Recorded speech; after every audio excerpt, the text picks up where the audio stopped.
Yeah, we're fortunate enough to have Leticia Maher. She's in the studio, and it's a pleasure to be here. Thank you for inviting me.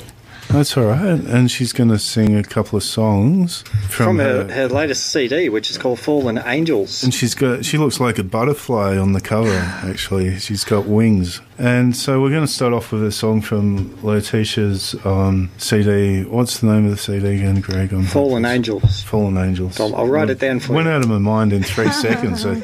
And anyway, it's called Hello Perfect Day, and then we're going to come back with some more.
Yeah, and we've got Leticia in the studio, and we're lucky to have her too. We're so grateful and thankful that she's come in. Because she was heading off to Hillsville.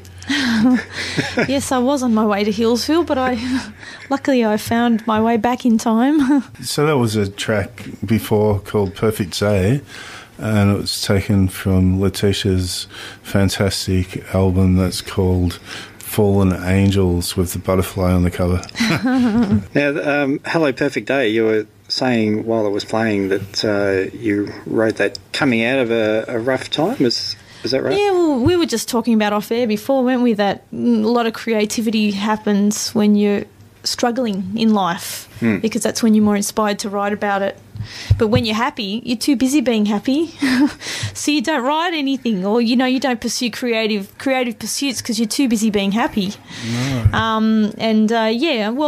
I wrote that song around Christmas time, but prior to that, it was things were a little bit dark, and I was feeling good at that point, probably feeling even more good because I'd come out of the darkness. Yeah. And that's when you write Hello Perfect Day. I wrote Hello Perfect Day because I appreciated the moment I was in, probably more so than I would on a happy day, Yeah. Now, you've been pretty busy. I read a bit about some of the things you've been doing. You've played as a support artist for the Black Sorrows. You've been on Could Have Been Champions. Yes. You were a 4th finalist in the Victorian Country Music Awards. Yes, I was a top finalist out of 4 That's pretty performers. Good. Yeah, I was. Because that's a big industry, the country music. Well, it was pretty, it was pretty exciting. I got invited to the big dinner there, and there was like thousands of people, and they were announcing it, and it was on radio, and Becky Cole and a few other famous people were up on stage announcing all the winners, and I just felt really important because I went to this free dinner and I could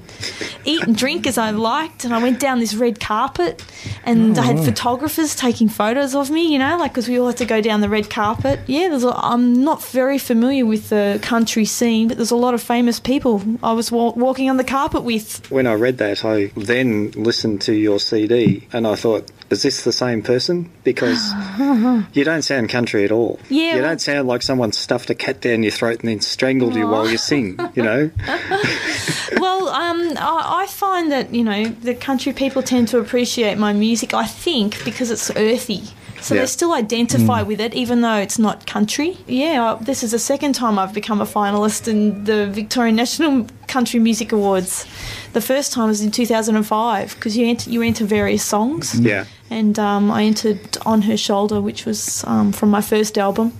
And, I became a finalist from there as well. I didn't get the big red carpet treatment like I did this time, but I think the whole industry's, the whole competition's a bit more sophisticated and a bit more up there, So what genre would you describe your music as? I've started calling it alternative cabaret folk. Right. Because, I like to use my voice, and, songs are pretty dramatic, and it's sort of kind of got a bit of roots in it somehow, there's a touch of roots. So I just figured, I don't know, does that sound like a good description? Yeah, well, I've never heard it for anyone else, so you're right up there. You're out there at the lead. Well, what? The pointy edge. Some people say I sound like Eva Cassidy, so... Roots folk. I reckon I fit in somewhere there. There's no specific style. I figure that they do. It's kind of folk, but with a... sometimes a bit of jazz. Like that song you just heard then kind of had a bit of a reggae jazz influence. Some songs have a little bit of country influence. Some songs have flamenco influence. I don't know. Yeah. Well, your CD sounds very professional and polished. Thank you. There's a lot of time and effort being put into it. Do you prefer that, or do you still like playing live with just your guitar? Do you like the full-on sound that you've produced? I like both. I mean, I really I perform with Greg Williams and Zach Watson.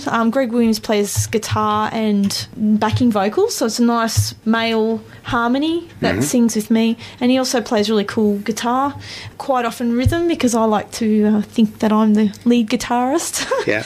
And Zach Watson plays bass, and I really, really enjoy it because, I can play to myself at any time I like. I can just close my, go at the back and play to myself any time, but I can't play with them at the same